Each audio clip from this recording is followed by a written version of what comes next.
All right, Nick, I am just so absolutely honored to have you on today. You have no idea what a privilege this is. So as I mentioned to you, I found out about you on the Rise Up Challenge, and I was just astonished by your story, your passion, your honesty, your transparency, and just your vulnerability and sharing your story and just showing up fully alive to make a massive impact. And I was touched, and I know every single soul was touched as well. So I just thank you for being in this space with me, giving me this privilege to share this with my audience and just impact others like you already have. So welcome and thank you again. You got it. I am grateful for the opportunity. So let's blow some people's minds here. Yes. All right. So Nick, I would love if you could bring us back to the beginning of your journey. I know you are a powerful 23-year-old and you are well beyond your years in making a massive impact in the world today. But if you could just bring us back to the beginning, really. Yeah, absolutely. So to give people a context, because you can't see my full body, my mom, I'm a baby. I'm the baby of the family. I have 3 other siblings.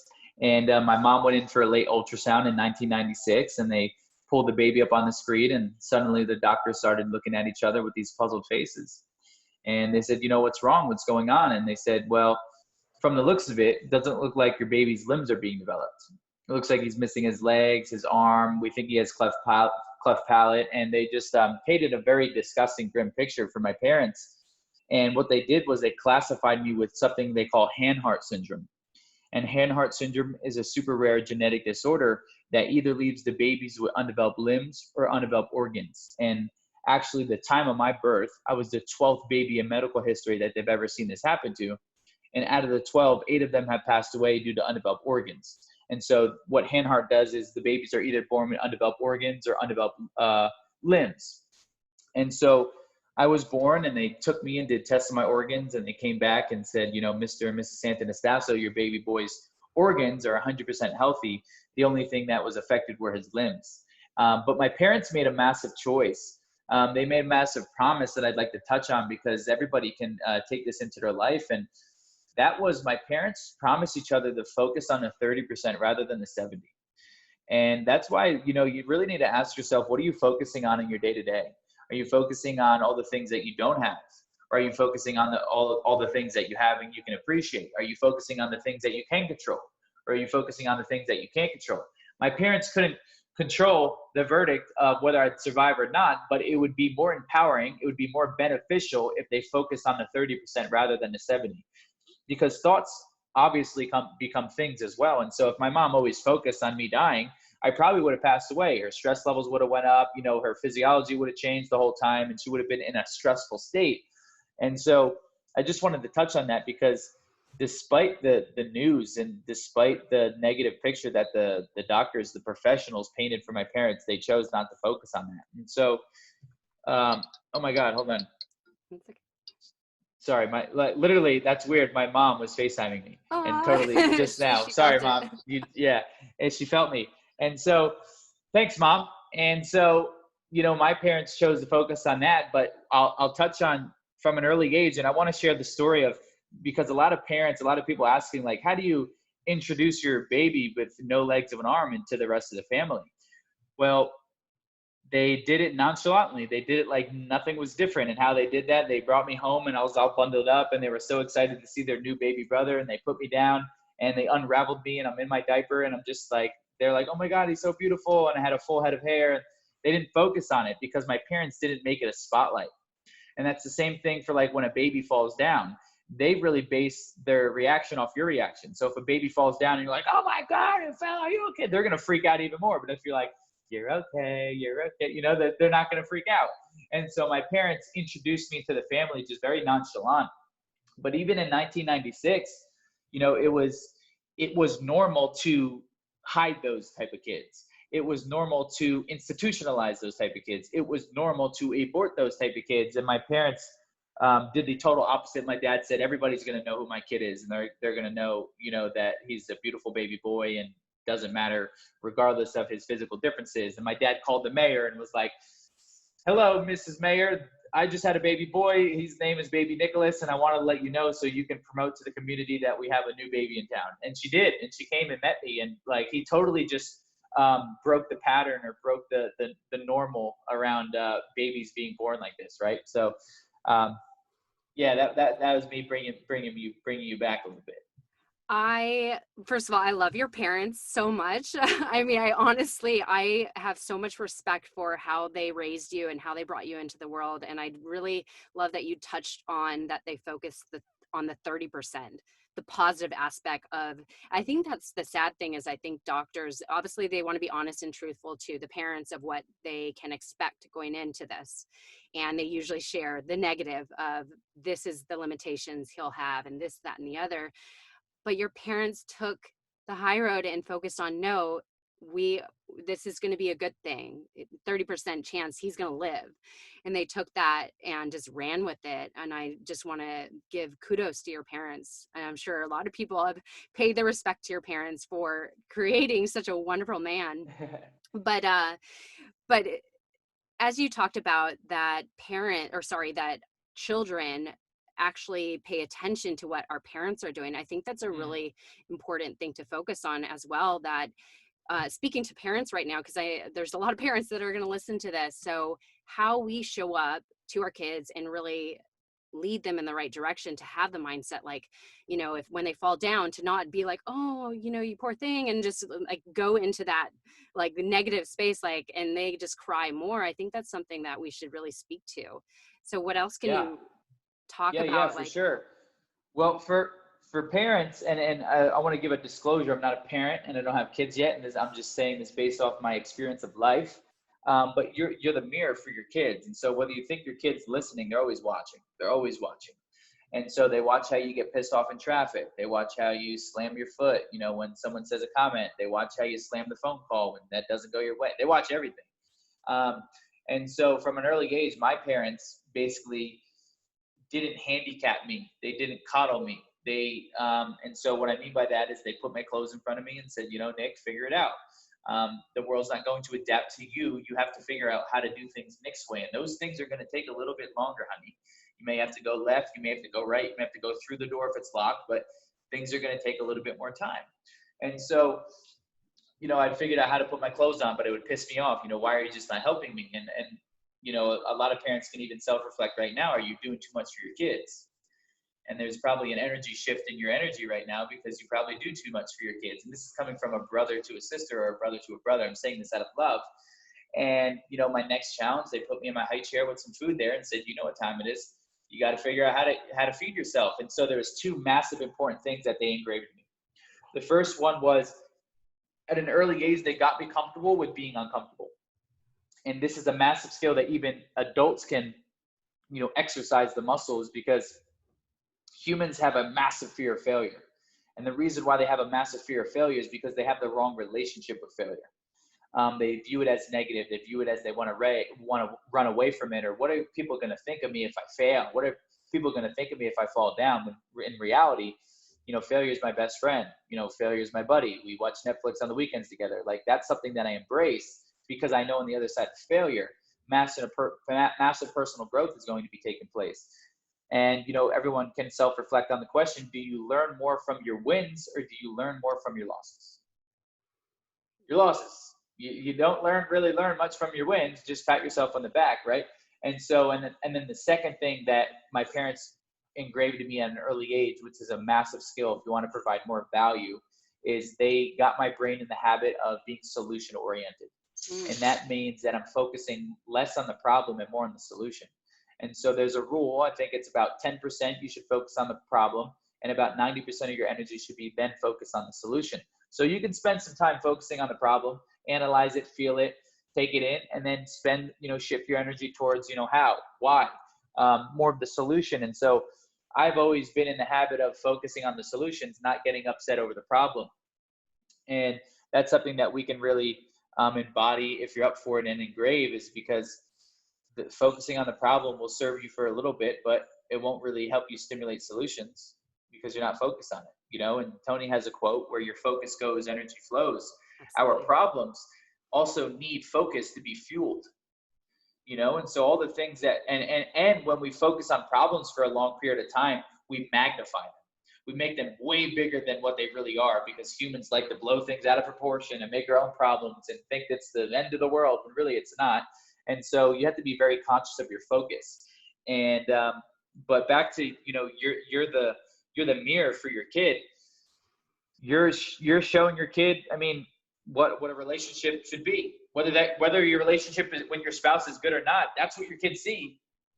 That's what they think. They're like, oh man, mom and dad fight all the time. I guess that's what we're supposed to do as a relationship. Or, you know, mom and dad always have a movie night together. It's so amazing. Maybe that's what a relationship should be. You're setting the example of how you should treat a woman, how you should treat a man, how you should get pissed off in traffic, or maybe you should enjoy traffic because you get to listen to music. I don't know what it is, but every single action you do, your kids are watching. So let's be very conscious of how we're showing up.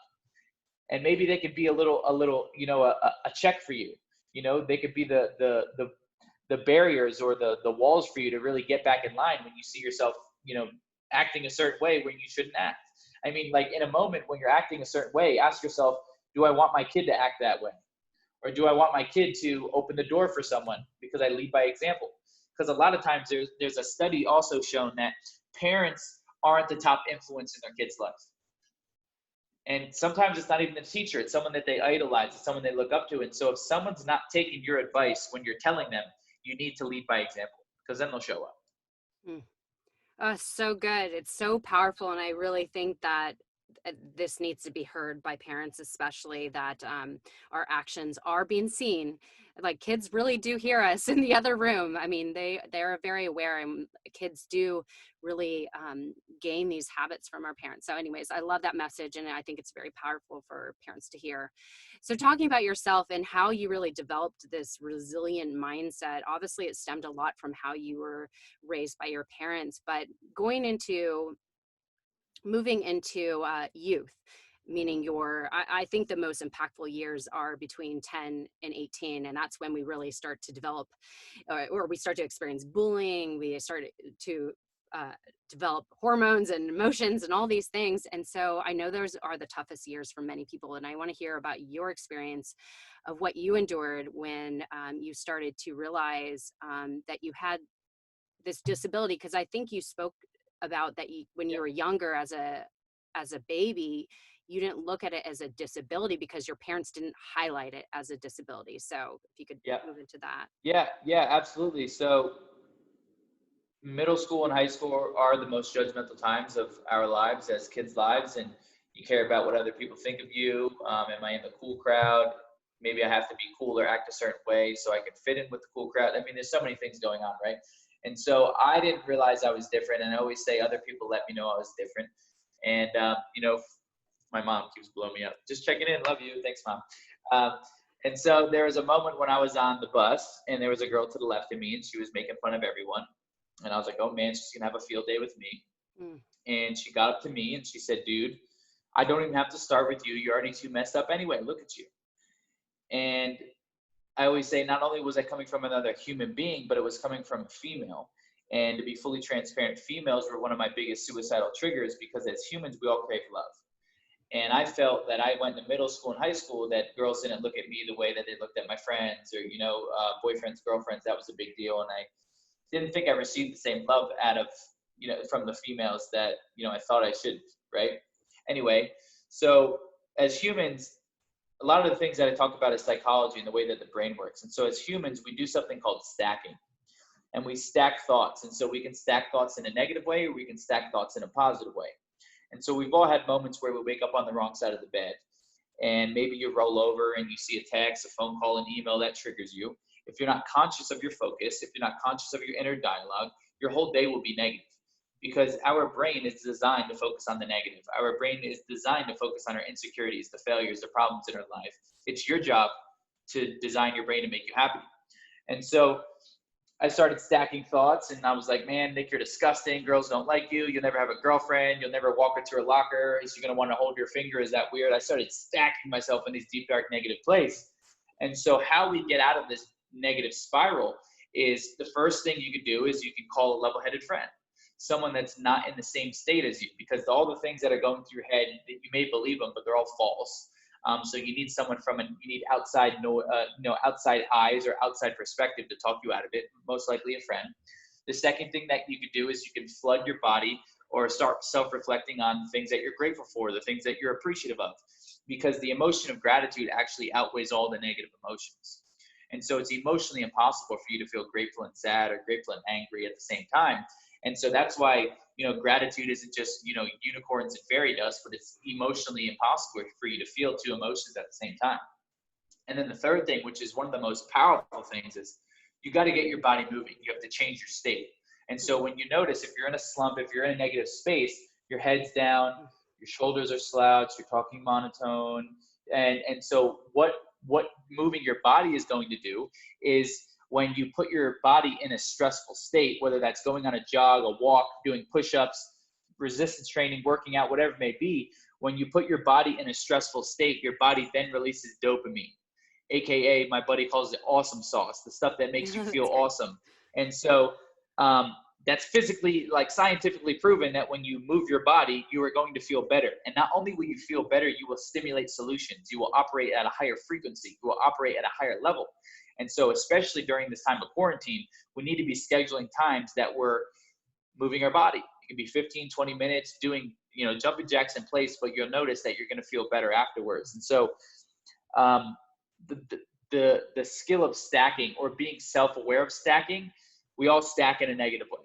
It all happens. And so we need to be very conscious of it. And now we have the tools, the 3 steps or 4 steps that we can to get ourselves out of that negative place. And then the last thing that I can touch on is, humans love the feeling of progress. Humans love the feeling of moving forward. And so if you find yourself in a rut, if you find yourself in a slump, remember Nick and his one finger, and do one thing today that is going to evolve you into a better human being.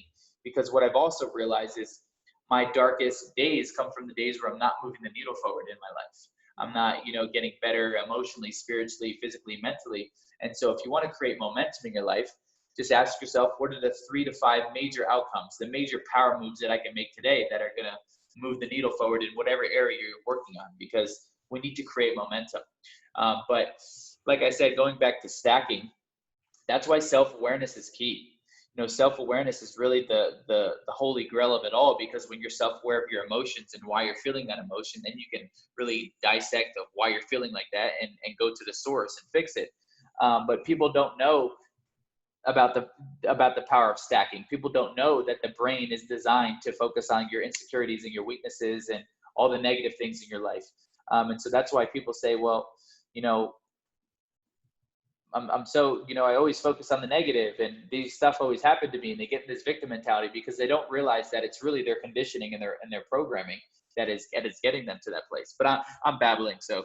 No, it's so good. And honestly, I'm just nodding my head. Yes, I totally agree. And you say one thing, if you're not growing, you're dying. And that is one thing that I always say as well, that I believe in growth, and that we have to be constantly stimulating ourselves to push our needle forward in some way. And I completely relate to when I don't accomplish things, when I don't knock things off my to-do list, I feel like, oh, I'm not accomplishing things. Oh, I'm not moving forward. And I get in this little slump. So I completely agree. So you're not just rambling on. It's so valuable.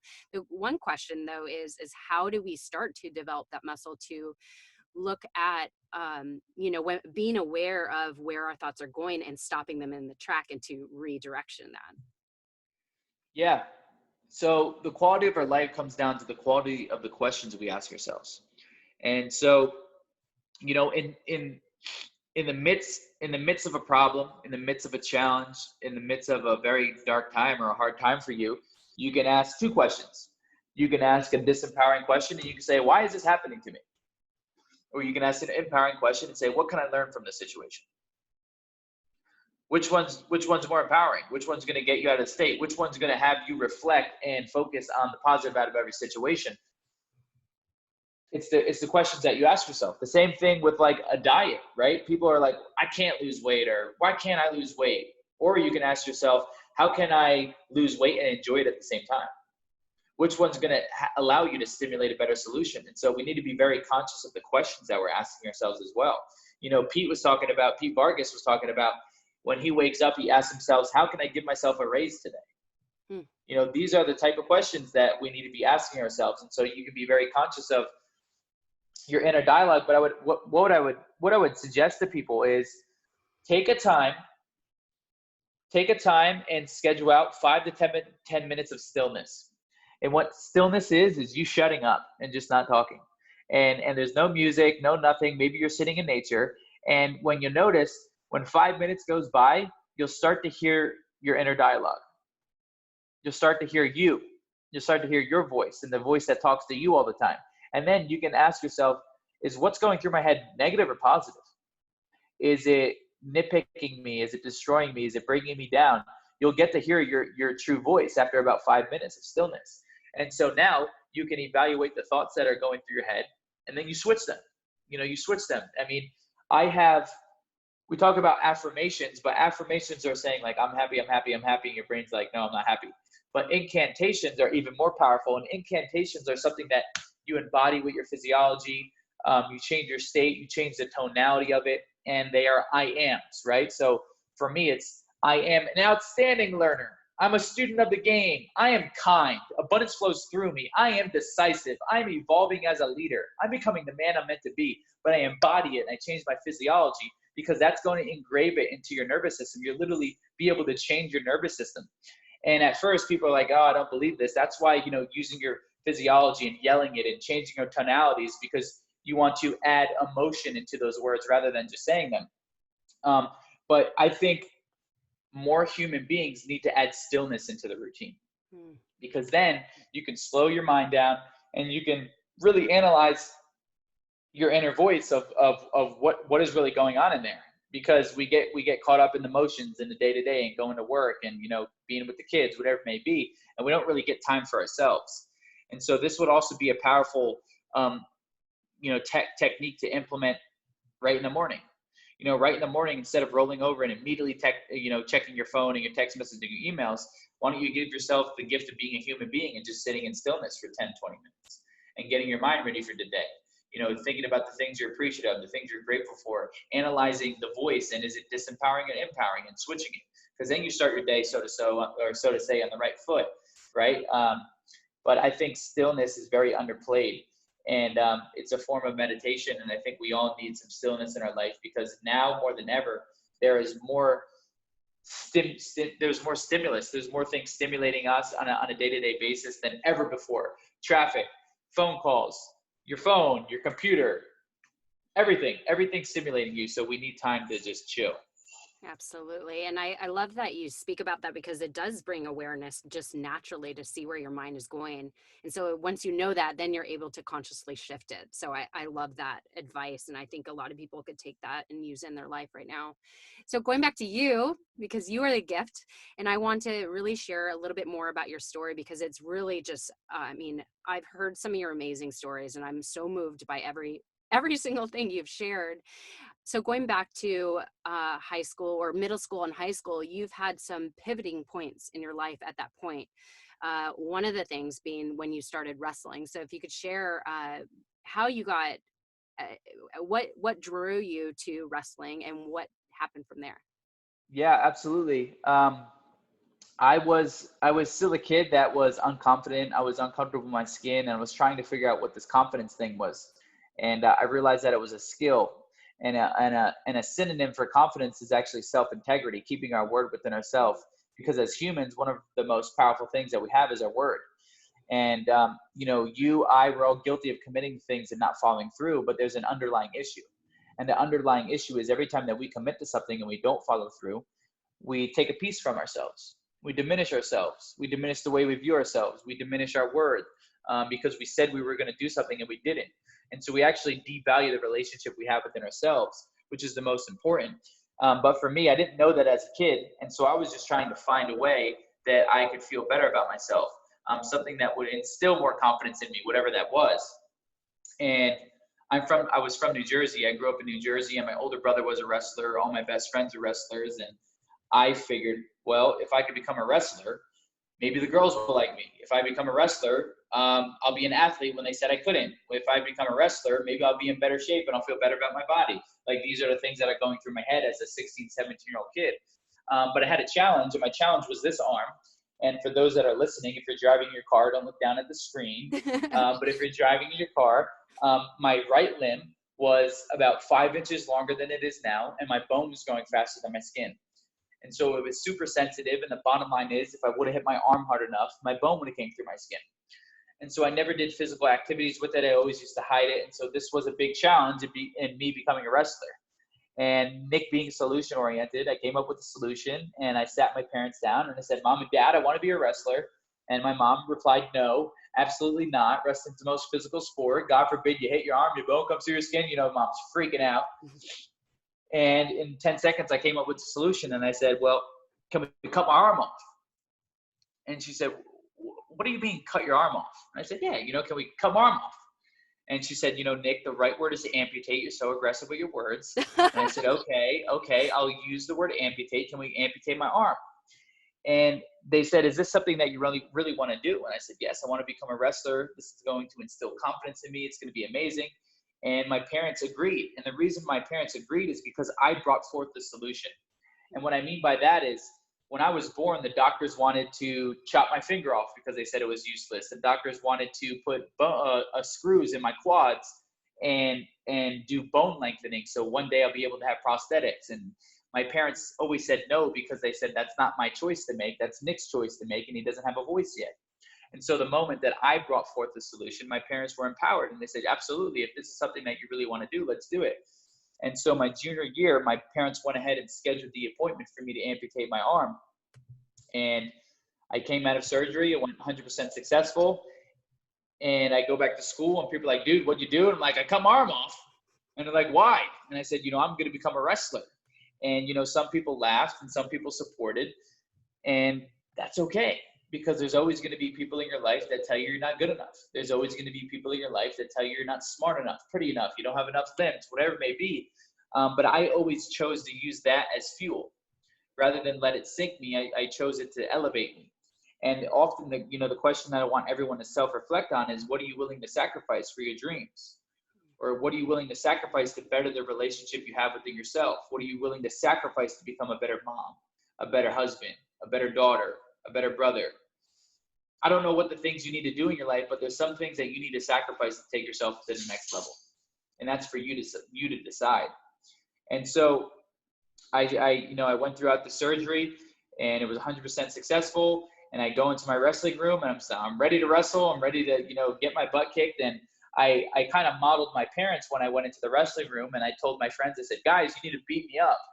You need to pick me up, slam me down on the mat as many times as you need, because if you hold back on me, I'm not going to know how to become the best wrestler I could possibly be, right? And that was the same approach my parents took. If they gave me everything, if they put stepping stools and little loops on the doors, like I would have got smacked in the face at reality at an early age. And so, asking you shall receive. I got my butt kicked, and they didn't take it easy on me, which I'm grateful for. And, I became a wrestler, and I was a JV wrestler my junior year, and I got my butt kicked, and my coach put me out for a varsity forfeit so I could get my, my letter jacket. And I said, dude, I don't want it, because I think we can all agree that things feel better when we earn them. I'll still take $1 million if you want to give me $1 million. I'll tell you that, but it'll feel better if I earn that $1 million, right?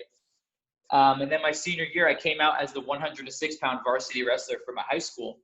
And this, it gave me confidence. I was labeled as an athlete. I committed to something crazy, and I followed through in it. I was spending more time with my team. I was labeled as a wrestler. I thought wrestlers were the coolest thing on the earth. And so what I really want to get out of that story for people is I committed to something greater than myself, and it made me feel good. I committed to something that was going to take my relationship with me to the next level, whether that was physically, mentally, emotionally, but I committed to something and I followed through. And so you can ask yourself, what are the things right now that you need to commit to and follow through on? Because those things are going to make you feel better. And there was a pivotal moment as a wrestler for me where I came off the mat after getting my butt kicked, and this lady came up to me crying, and I'm like, oh man, what did I do wrong? And she said, Nick, I want to thank you. She said, my daughter's over there on the sideline, and she never wanted to do a sport. She never wanted to do an extracurricular activity, but seeing you out there on the mat, she's empowered. She wants to try all these things. I want to thank you. And there was a light bulb went off in my head, because I wasn't trying to be motivational, inspirational Nick. I was trying to dig myself out of my own hole, and I was helping people passively. I said, well, this makes me feel good. I got a little fuzzy feeling inside, and that feeling was called fulfillment. I didn't know what it was at that time, but it was called fulfillment. And so I said, well, if I focus my energy on trying to help people, maybe I'll feel a little bit better about my body. The one thing that I thought was the biggest curse, the most negative thing that could happen to me. And I also realized that that I was helping people passively, and that wasn't my intent, you know? And so I was like, well, how can I contribute to more people? How can I take my body and make people laugh? How can I take my body and inspire them and motivate them? And at the same time, the app Vine came out, and Vine was an app that was released in 2014. And I think wrestling gave me enough confidence to put myself out on the internet. And so I'm glad I was a wrestler, because I think we can all agree again that the internet can be a very nasty place. You know, that it can be a very nasty place. And so being confident enough to put myself out on the internet, I wanted to create a way where I can make people laugh. I can inspire them at the same time, because I knew what it felt like to be an unconfident, depressed, suicidal kid. And so I wanted to create a way where people can look at me and I could be an example to see, like, wow, look how happy Nick is. And so I was thinking of an idea, and I came up with this master plan of that there wasn't many people in the world dressing up as a zombie scaring people in Walmart. And my friends were like, dude, no one's ever done it before. I'm like, this is a great idea. This is gonna you know, catch people's attention. And so my senior year, I was still a senior in high school. I put fake blood on my face, and I put fake blood on my clothes, and I set out to my local Walmart in New Jersey, which Nick's not allowed in that Walmart anymore. And we were going down the aisles looking for a victim. And I found this guy who was heavily invested in the paper towels, and I told my camera guy to record it. And I came around the corner, and I ran as fast as I could. I was like, rah! And he threw the paper towels at my face, and I got an amazing reaction. And I told him, dude, I'm alive. I'm not really a zombie. I didn't think this would work. And I looked at my camera guy. I go, was that 6 seconds? He goes, that was 6 seconds. And this was the start of something that blew up, that I didn't expect. And so I wanted 500 people to see that video. And I posted the video, and I went to sleep for school the next morning, because I'm still a senior in high school. And I woke up, and the video had over 80,000 likes and over 80,000 reposts. And it went internationally viral. I was at the top of the popular page. And there was a news article that stood out to me the most, and it labeled New Jersey teen born with disability turned into a positive. And that's all I wanted people to know, or to learn, or to realize, was that regardless of what hand life has dealt you with, you can either complain about it, you can moan about it, or you can make the best out of the situation. You got to play that hand to the best of your ability. And that's what I wanted to show people. And so there was a method to my madness, and that was the method to my madness. And that, you know, that was like the put me out on the map. And, you know, I realized that this body of mine that I thought was a curse was actually the greatest gift that the world could give me. It's such an amazing story. I just want to sink that all in. I mean, I love that you did that prank. I mean, that was awesome. I mean, if I was that person, I would have completely freaked out. But I mean, how awesome that you really took your gift and turned it into a positive. And the fact that you impacted a child to really step into something they didn't really enjoy. And it's just so inspiring. I'm just so moved by it. But so speaking about that,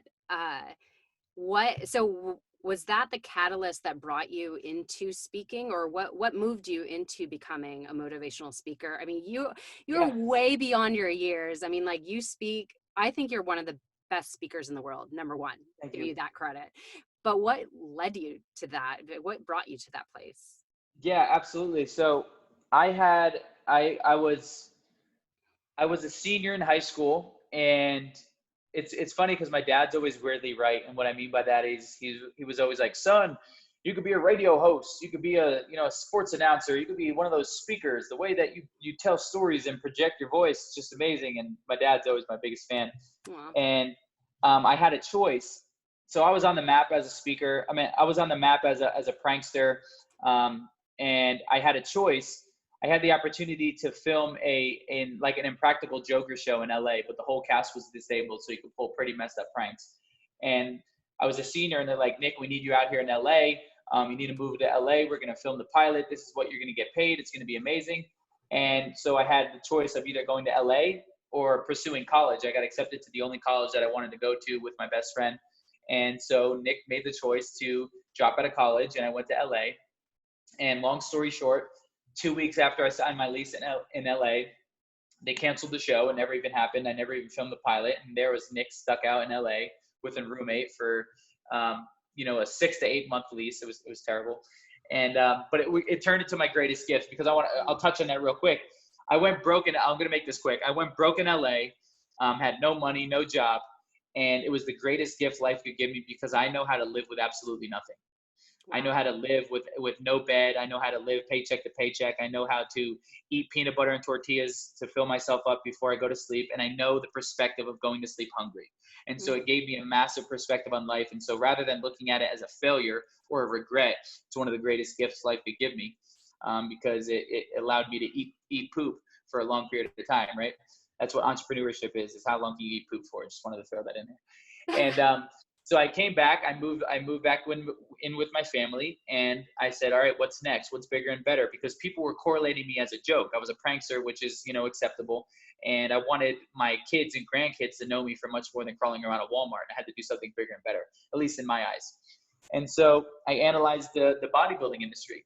And because I always wanted to be in shape, and I said, well, if a man with no legs, one arm, there's no one doing it. If a man with no legs, one arm is successful at bodybuilding, people are going to catch on, and I'll be able to monetize it because I'll be a walking, hopping testimonial.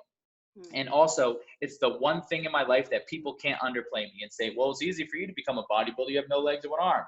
That's like the stupidest thing I've ever heard. No one could ever use that against me, right? And so I became a bodybuilder, and how I became a bodybuilder was I surrounded myself with my friends that were bodybuilders, or I surrounded myself with people that were lifting, that already been through the trials and tribulations.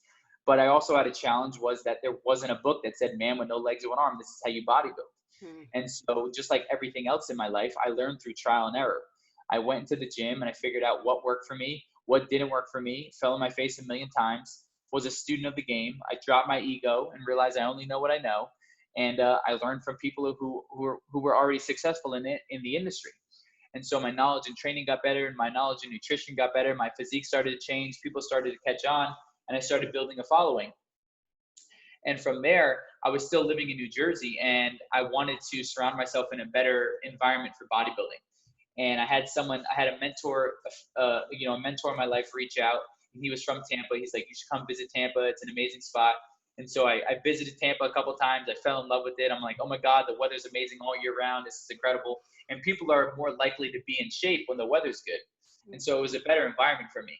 And so when I moved to Tampa, I had a friend that said, hey, I have a little mastermind. It's like 8 people. You should come because you don't know anyone. You should just meet people. And so I went to this mastermind, and this is a moment of grace. This is a moment of being guided.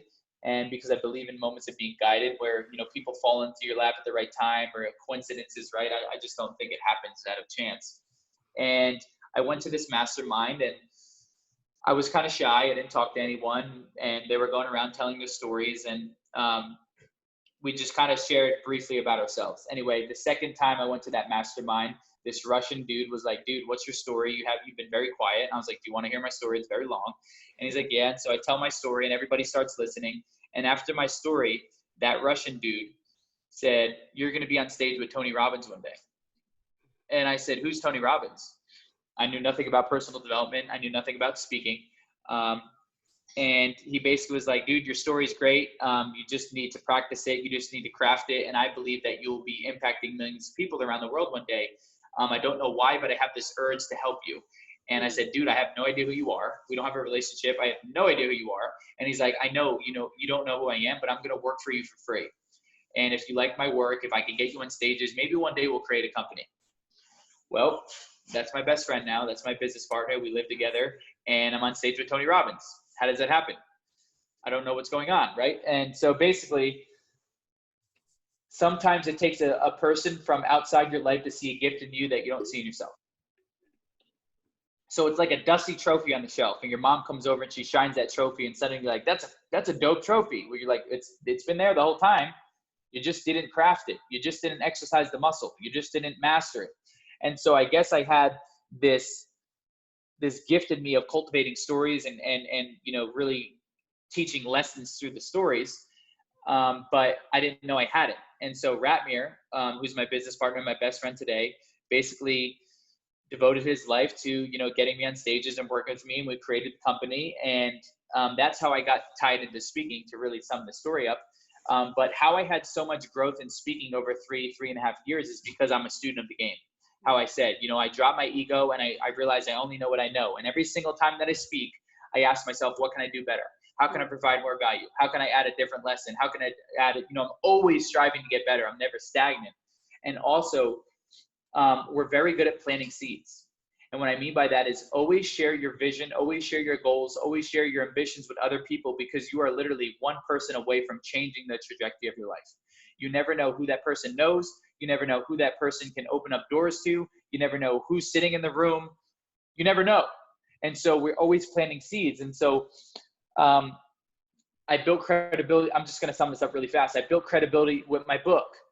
I created a book, right? Because that was going to raise my speaking fee and get me, to be more credible. Because here I am, a 21-year-old kid who has no business experience, has no speaking experience. How are we going to make this kid into a household name, right? And so I had to do things that were going to make me credible, more credible. And then I was able to get, Forbes to write an entrepreneurship, magazine about me, or a little spot in the magazine about me. And now I had Forbes behind me. Now I have more credibility. And so enough about me. What are the ways in our lives right now that we can add more credibility to us? What are some interviews that we can, get into? Can we write a book? Can we do things that are going to, provide more, meat behind who we are? And, testimonials, proof of concept, planting seeds. Who in our resources or who in our network can we ask to help us get to the next level? And I think that's why I've gotten to the place I am today, is because I have a massive hunger to always be better. And one of the biggest wealth traps in as a human being is the know-it-all syndrome. And people just, they think they know it all, and they think they're the best at everything. And I can clearly sit here and say I'm one of the best speakers in the world, but I don't, because I know that there's millions of people that are better than me, and I'm always striving to learn. And I never want my ego to get in the way. It's such a powerful message. My goodness, I love that you are a student of life. And I think to put your ego aside is such, it's honestly like a practice we all need to put into our lives. It's so amazing. Such a great story. And I love, what you've made of it. Like you said, you talk on Tony Robbins' stage. I believe you speak to youth. Am I correct? Yeah. So that's actually how I got started with Tony. We attended one of his events, and our main outcome was to plant seeds with all the playmakers, to everybody know who Nick was in his story. And I was able to meet him backstage, maybe a little bit finessing. There was some finessing in there, right? But I was able to meet him backstage, and he invited me to his next event to attend. I attended that. And then we always told his team, if there's anything you need, I'm always here. If there's anything you need. We didn't hear anything from them for like 8 to 9 months. Wow. And, anytime I do something cool, Ratmir would email them, like, hey, Nick just climbed a mountain. Hey, Nick just wrote a book. Hey, just always keep it in their mind, keep it in the back of their mind, being persistent. And then finally they reached out and said, would you be willing to speak at a youth leadership? Tony's not there, but it's for the youth leaders that he creates. And I said, absolutely. And they said, well, would you be able to do it for free? And would you be able to pay for yourself to get out there? And so a lot of people would be like, oh, no, forget that. What am I going to get out of it? But I came from contribution. It's one of my top core values. How can I serve? How can I provide value? Because a lot of people nowadays, they look at situations like, what can I get out of this? What can I get out of this opportunity? What can I get out of this situation? Instead of providing value first. And so I wanted to provide massive value in the front, and then maybe ask for a favor on the back end. And so I did. I spoke at the youth leadership. They were blown away. They were like, the kids love you. This is amazing. And then I was like, well, if there's ever a spot with Tony, let me know. And they're like, well, that's a big ask. The schedule's really full. And I was like, all right, whatever. I'm here if you need me. We didn't hear anything from them for another half a year. And then out of nowhere, they hit us with an email and was like, hey, Tony was with the team and they were talking about speakers, and you were the first name that popped up. Wow. Because I kept planting seeds. I kept staying in the back of his mind. And so they gave me the opportunity to test me out on day 4 of his UPW event, which is a 4-day event. Tony's not there on day 4. So they were like, can you speak on day 4? I did that. And I also knew that Tony would see the recording of me speaking because he wants to see if I'm good or not. And so after I spoke, they were like, oh my God, Tony's blown away. He's blown away by the energy that you bring to the stadium. Would you be willing to speak on day 1 with Tony? And Tony doesn't let anyone speak on day 1. And they were like, Tony, the reason why Tony picked you on day 1 is because he's absolutely certain that you can keep the energy just as high as if he leaves. And so that was a massive compliment for me. And fast forward, now I'm on tour with the guy with all of his events. I speak all around the world with it. Yeah. And I forget why we brought that Tony Robbins thing up, but that is the power of, really having a vision in mind. And the one thing I'd like to end off with is the how is very important, but the why needs to be your most powerful thing. When the why is powerful enough, the how will reveal itself. And so you'll notice a lot of high achievers, a lot of mega successful people in the world, when they started their idea, when they started their product or service out, they didn't know how, but they had a massive vision. They had a massive why behind it.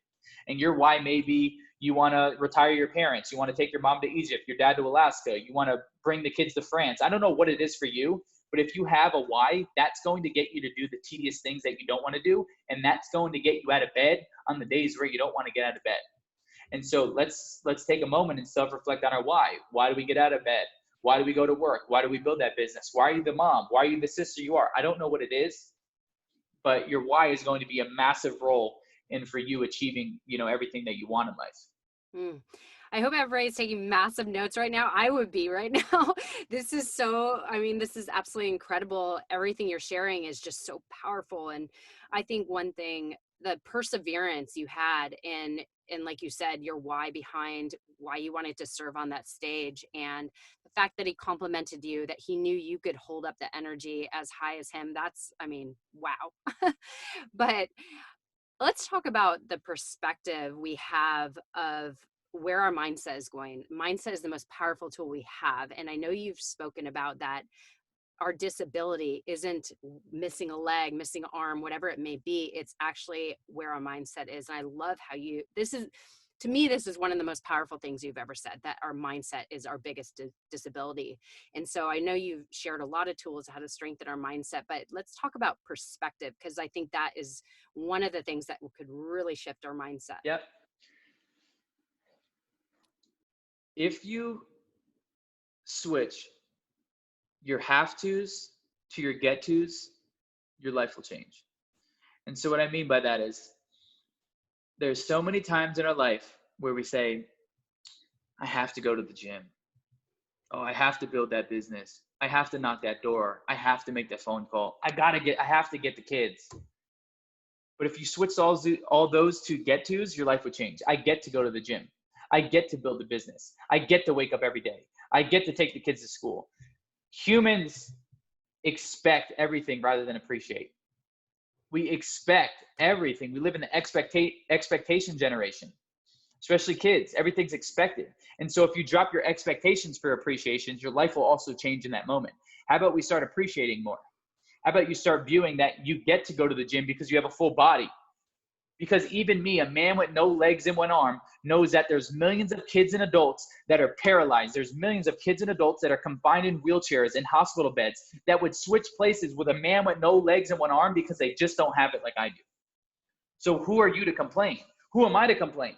Who am I to complain and say, oh, they're going to the gym so hard, or building this business is so hard, or getting to stay home with my family is so hard? It's actually a privilege.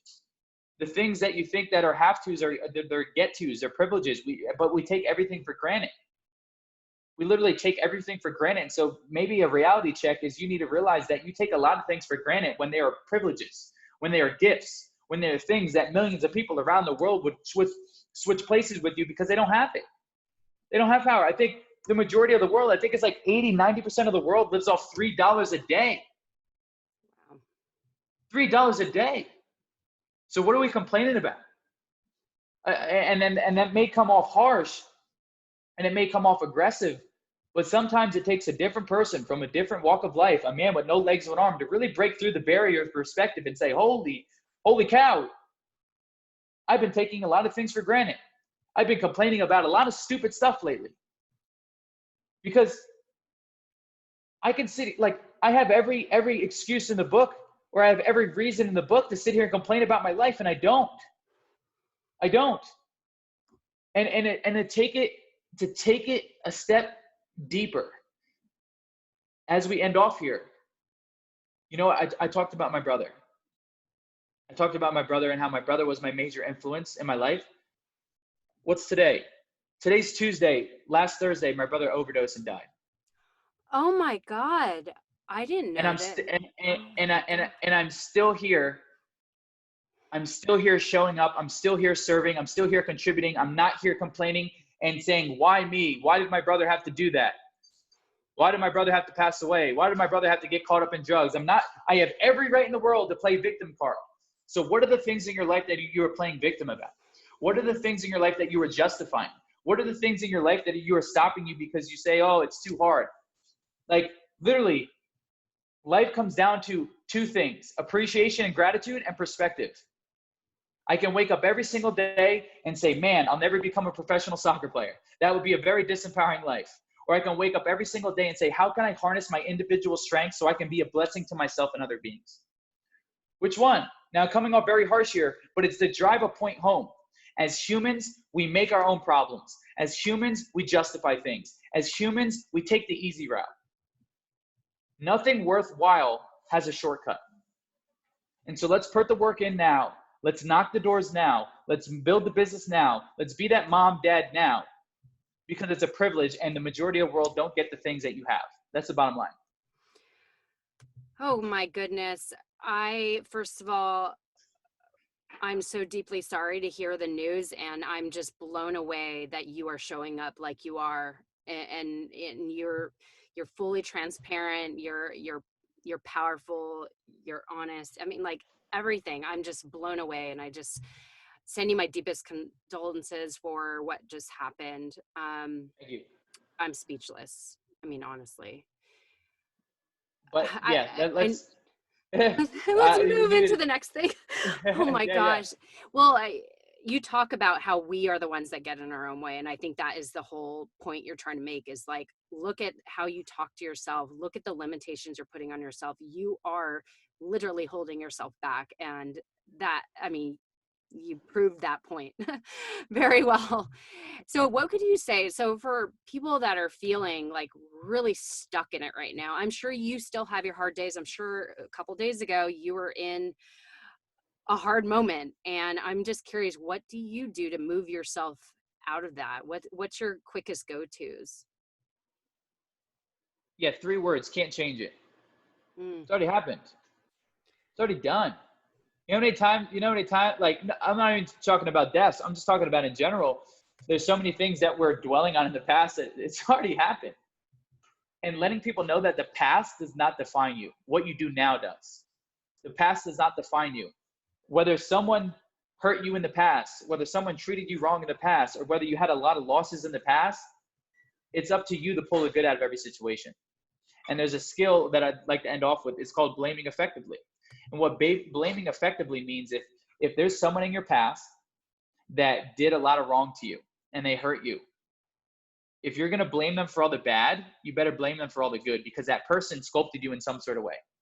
That person made you stronger. That person made you more persistent. That person made you more guarded of your emotions. I don't know what it does, but they did bad, but they pulled some good out of you. They sculpted you into something. And so right now, this can be one of the greatest gifts that you give yourself. One of the most liberating techniques that you can do is, there's a person in your life right now that you have a grudge towards, or there's a person in your life that you're holding anger towards, that you're holding some sort of negative emotion to.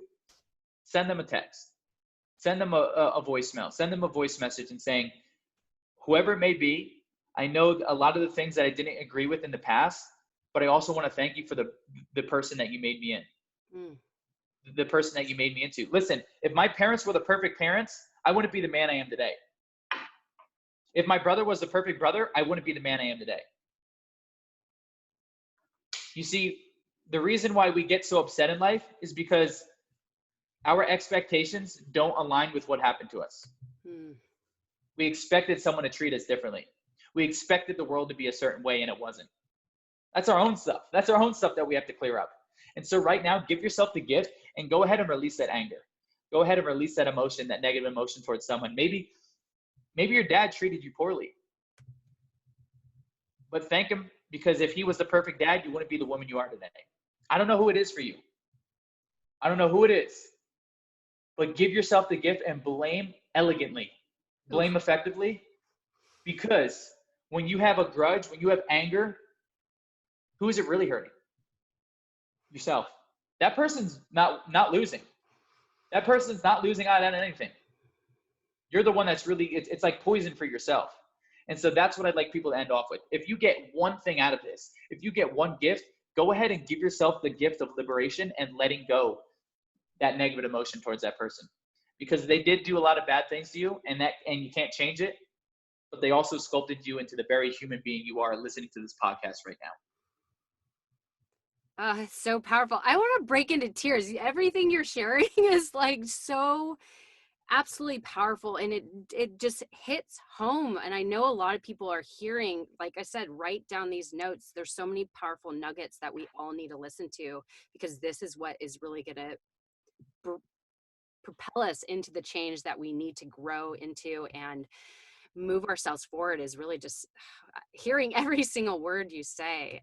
Forgiveness, I know, is one thing that we all owe it to ourselves. Forgiving ourselves, forgiving others. It, like you said, if you're, it's almost like you're drinking poison for yourself when you are holding that grudge or that anger towards somebody. And forgiveness is key. And I completely agree when you say that even as bad as somebody might have served us in the world, any trauma we might have got from another, there's good that came out of that, because if we allow it, that is our growth that propels us into the greatness that we are now in, or whatever it may be. So I completely agree, and I love that message, and thank you. So I consider you an absolute gift, and I know one of these, I've heard you speak about this. I think this is a really good message. So you have a tattoo, and it's a message. And I've heard you speak about this, and I would love if you could share this perspective, because I know you realize you are a gift. You have a gift, and I'm blessed by your gift. Appreciate you. Yeah. So the quote that she's talking about is, it's on my bicep. It says, "You laugh at me because I'm different. I laugh at you because you're all the same." And that's not a quote Nick making fun of people with legs and stuff, but that's a quote to really show people that when you show up authentically and when you show up transparent, that is the game changer for your business, for your clients, for your family, for your spouse, for your relationship. That is the secret sauce to everything. Who would have known being an authentic, good human being was the secret sauce to everything? And the reason being is because when you're authentic and when you're transparent, people know you're not BSing, and then the barriers in their brain start to lower, and they don't look at you like a skeptic, and they want to listen to you with an open mind because you connected with them. Oftentimes on social media, everything's portrayed as perfect, and no one really connects with perfect. People connect with your deepest, darkest times, because at the end of the day, regardless of how many limbs, how much money, cars, whatever it may be, at the end of the day, we're all human beings, and we all struggle with the same internal conflicts. Also, for the majority of my life, I've hated my body, and then I reframed it. And how I reframed it was realizing that if a girl or a human being doesn't want to love on me, doesn't want to do business with me, doesn't want to further a connection with me because of my disability or whatever you want to call it, well, maybe this thing is actually working for me, and it's filtering out the type of human beings that I don't want in my life anyway.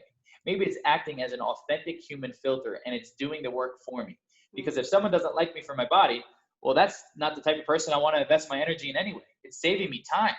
And so that's the same thing for you. When we show up our authentic selves and we show up transparent, if people judge you and they don't like you, that gives you a clear indicator that that's not the type of person that is meant to be in your life.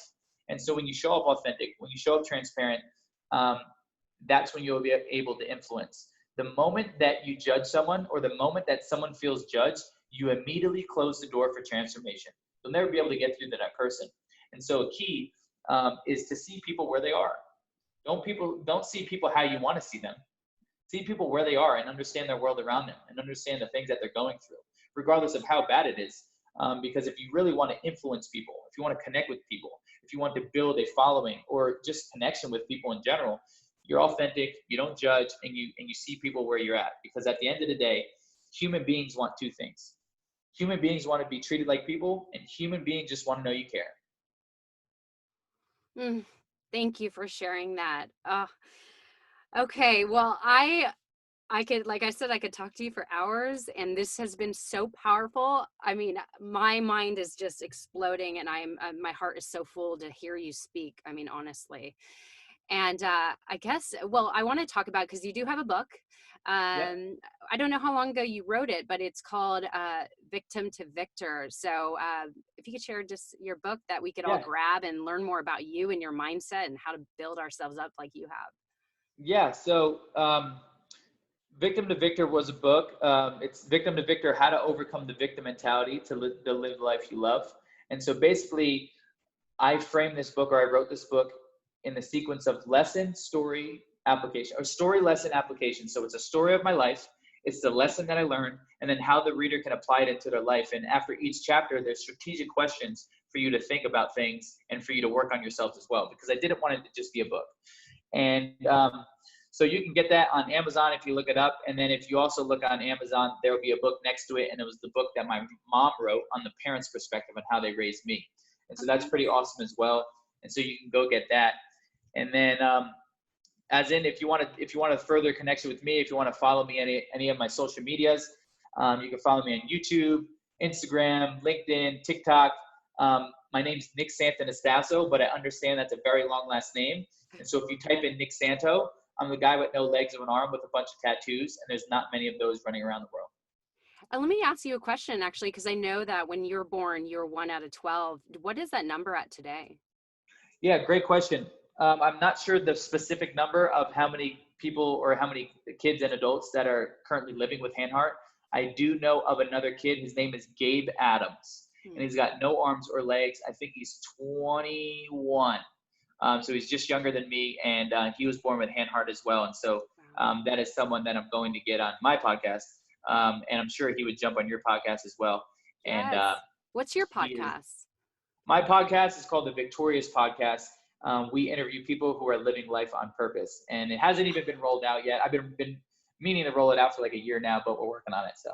Oh my gosh, it's going to be so powerful. I can't wait for that. I'll be one of your first subscribers, most definitely. Thank you. Wow. Oh, that's so great to know. And then also, I heard that you actually have a course for kids. I was so intrigued by this, that you speak to kids, youth. Yeah.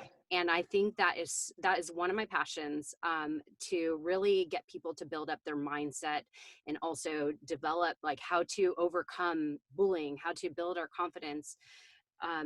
I think that's so powerful to provide that for kids. So I know you have a course. Am I correct?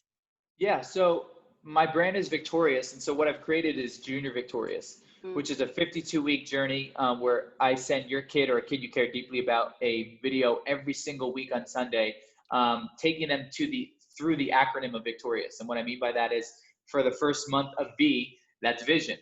And so at the end of that month, that kid's going to know what is a vision, why is it important to them, how can they cultivate a vision for their future, and the actionable steps to attain that vision, and how can they communicate that vision to other people. And then it flows into I, which is integrity. You can't have a vision if you don't follow through. And so it takes them through this journey. And we also have a private Facebook community for the parents as well, where I go live once a week with me and my parents and stuff. And so if they go to mindofavictor.com, it's a free trial. You can just get your free trial. If you like it, if you get value from it, then you stay on. If you don't, let me know what I could do to make it better. But I'm a big believer in modeling people that have been through the journey, so they can condense 10, 15 years of experience into 1, 2, 3 years. Wow. Oh, my heart is just like pounding. It's just so amazing what you've created, and that you continue to share your message. I mean, thank you, thank you, thank you from the bottom of my heart. You've impacted me, I mean, tremendously, just hearing your story. And you are so wise beyond your years. I can't believe you're 23. I mean, it's incredible. And your parents are phenomenal.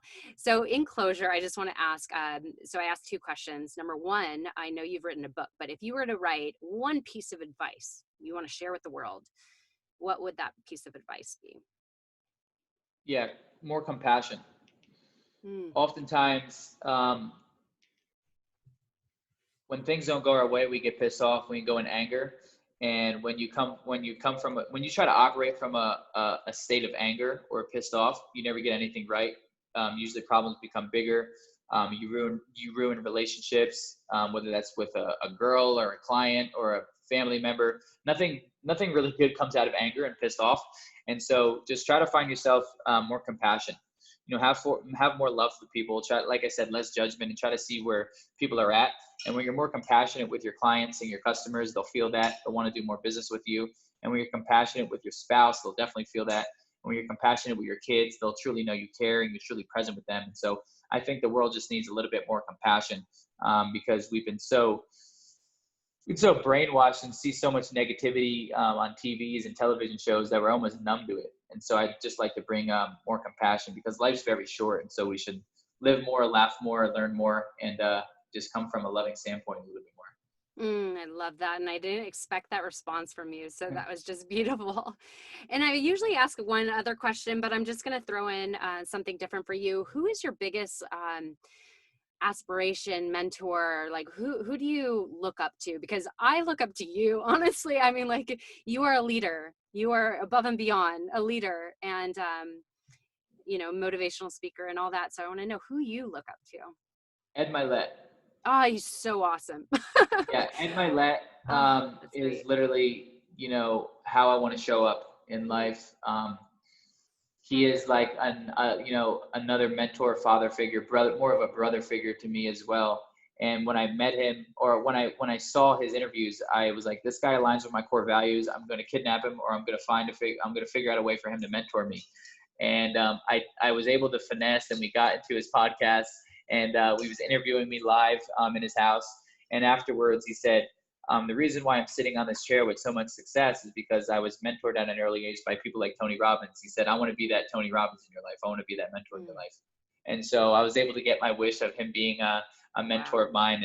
But that's someone that I just want to embody and show up as. The guy's just amazing in all areas of his life. And that's who I really model and try to, see a future vision of myself.